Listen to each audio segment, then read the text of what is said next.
The museum is a safe space and to talk about everything that we need to talk about in community. And this is why we invited these brilliant people to come today. And the reason why I'm pleased to introduce Cristina Orbé to the stage. She is an artist, a maker, a thinker, philosopher, so many things. She's also the former executive director of Feast. She is a musician. I mean, I don't know, I could just, the list goes on and on and on and on. But she's also just a brilliant mind and somebody that it was just very easy to invite to this program. So I'd like to introduce you to Cristina Orbé.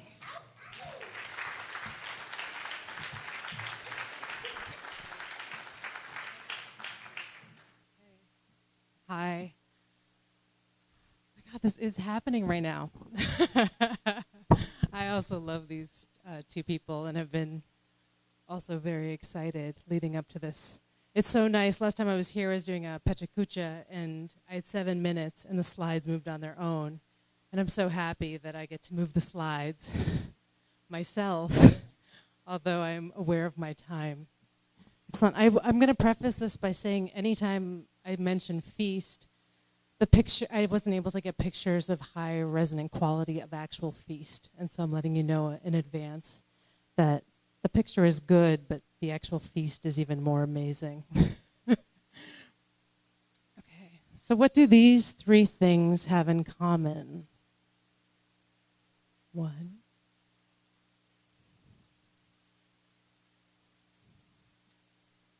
they're all rooted in deep collaboration. Collaboration.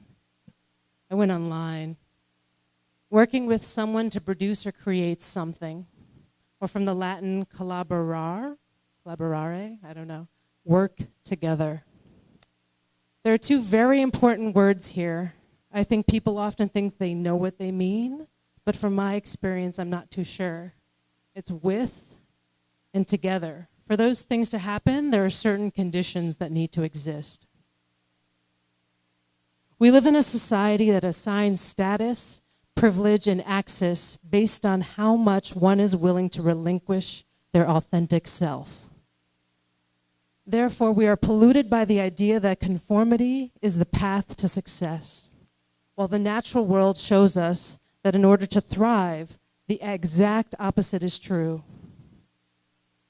Our greatest strength lies in our diversity. In nature, each plant's authentic and unique expression ensures the survival of the ecosystem. Plants contain one of the oldest known intelligences on this planet. They communicate and collaborate through intricate systems across species, using mycorrhiza and releasing airborne hormones and chemicals. Plants do not compete. They share resources. Across a 30 by 30 meter forest, in one study, they found trees and plants communicate, detecting nutrient deficiencies and predators. They use this information to send information to each other and also send extra nutrients, change their chemical composition to make themselves more or less attractive to the pollinators or the predators, depending on the collective need. Plants, insects, and animals collaborate and nurture their diversity and habitat to ensure each other's survival. They're able to work with each other because they innately see the value in each other and respond to the needs of each other in order to thrive. To work with someone, you have to be able to see them as valuable and respond to their needs. In my work with Feast, we employed many of these same natural modes of existence, drawn from our creative practice. We were all artists, and our cultures. Many of us, all of us, were first or second generation immigrants on some level. Feast uses improvised cooking and weekly dinners to develop youth leadership, build community, and do direct action and advocacy for healthier communities. A goal not so different from the plant kingdom. How do you get 30 to 40 youth from different cultures and backgrounds to cook an improvised dinner that means no recipes together in an hour and 30 minutes that is delicious, beautiful, filled with their cultures and their imagination, and mostly made of vegetables? It sounds impossible. It's possible with healthy collaboration. Healthy collaboration requires that people can be their authentic selves. They can speak their language, share their opinions and ideas and experiences, their music, their style. Everything you are has something to offer, every one of us. Conflict is an asset. It helps us innovate, diversify our ideas, and makes us more resilient. Conflict is not violence. We create the goal together. We made the dinner menu together. We worked in separate teams, but everybody had a say in what we were going to cook that day. Genius and intelligence are recognized in their many forms. Everyone has a gift to offer that helps the community grow. Everyone is valued. We all come with a wealth of experiences that are essential to us being successful in reaching our goal. With this one, you need this one to do any of these steps. Deep listening. We can only listen as deeply as our bias will allow us. And our society is constantly programming more bias upon us, which stops us from being able to listen and connect with each other. Saying yes. Creating a culture of saying yes to each other. What are your ideas? Let's put them in there. Wow, you cook like this at home? Okay, let's do it that way. Creating a culture of responsiveness. How can I help? What can I do? In a place where everyone says yes, everyone is taken care of because everyone is listened to. And of course, to do any of this, you have to release control. Surrender to the moment and prioritize the connections and the relationships over everything else, including the goal. If the relationships start to fall apart, stop. I know we're making a dinner, but we're also making community. So let's make that first, and then let's work towards the goal. So how do we know it's a healthy collaboration? It's fun. People smile. People are dedicated to the goal. There's laughter. It's generative. Like other people are coming up with other side projects and ideas that also support the goal. It's relaxed. And the diversity grows. So more and more different people come because they realize it's a place where they could be accepted. To be together, people need to be able to be their authentic selves. Now let's look at toxic collaboration. How many of y'all been in a collaboration where the whole time you get told what to do? Yeah. That's not collaboration. I also think that what I'm about to describe is how our society often functions, and I actually feel like it's killing us and is our greatest impediment to our survival.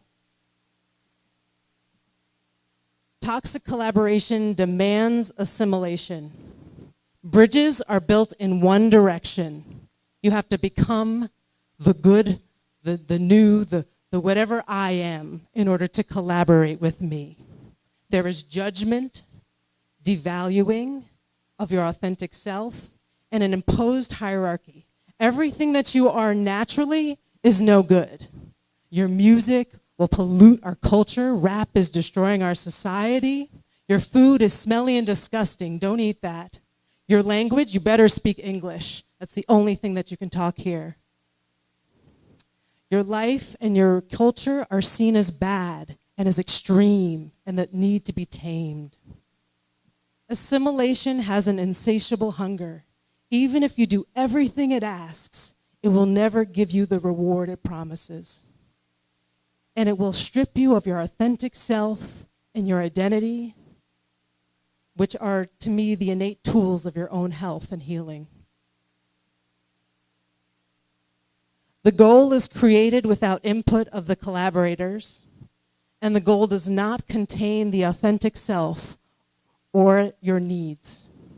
This is all toxic collaboration. Toxic collaboration also, the goal is prioritized over the relationships, and when people are dissatisfied, you'll be pushed faster to the goal. So when you're like, I don't like this, they'll be like, but we got to get this done. And so that's when you know when you're in a toxic situation. It also looks like feeling used, invisible, not being seen, cultural appropriation, where your culture and ideas are stolen for profit, gain, or ego, the fetishizing of black pain or black culture, caricatures, you're a joke, it's ironic. This is so interesting because it doesn't belong. And when it bleeds into American culture, it looks like this. Is that a joke? No, that's violence. And every time you see that, I want you to remember, it's violence.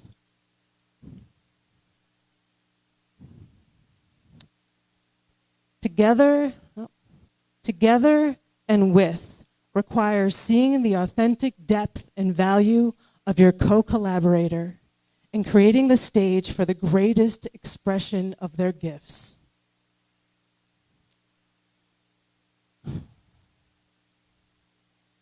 When you engage with an artist's work, your brain fires in the same way their brain fired when they created it. This allows the artist to transfer an echo of their intricate understanding to the viewer. For me, this allows a transmission of consciousness, and in the case of Kehinde Wiley's exhibit, a transmission of healing. Kehinde has two collaborators, his subjects and the past. His subjects were asked if they wished to participate. They were able to bring their authentic selves, their own outfits, how they wanted to appear.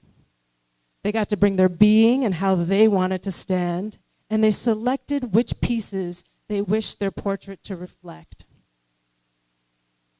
Kehinde loves and respects each subject.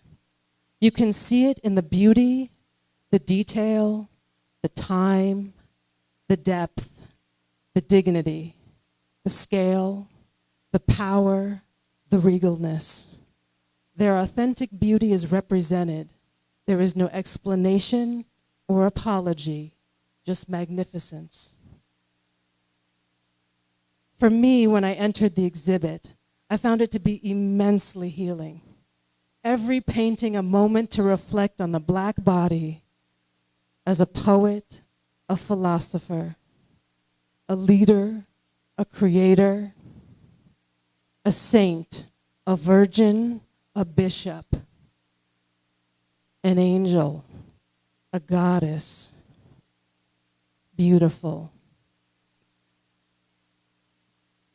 Because of his collaboration with the past, this form of portraiture shows us blackness through those templates as well. I surrendered to receive the echo, the transmission Kehinde shared. This black man's gaze did not fetishize blackness, but it exalted it. But then I began to hear people diminish the work through a discussion of how it was ironic. This is so interesting. His paintings are so interesting because this doesn't belong together. Irony in this case is violence. The same irony that causes a white neighbor to call the police on a black neighbor for no reason, but they do not belong. Sometimes, and this is what they're calling it in San Francisco, it results in death by gentrification. Kehinde does not offer irony. He offers an opportunity to heal the unending historical wound of black bodies depicted through the two-dimensional lens of white fear and violence. To instead connect to the power and infinite grace of blackness without requiring it to assimilate or to be anything other than it is. Vast, beautiful, graceful, delicate, infinite. Created in the arms of the greatest master, the plant kingdom.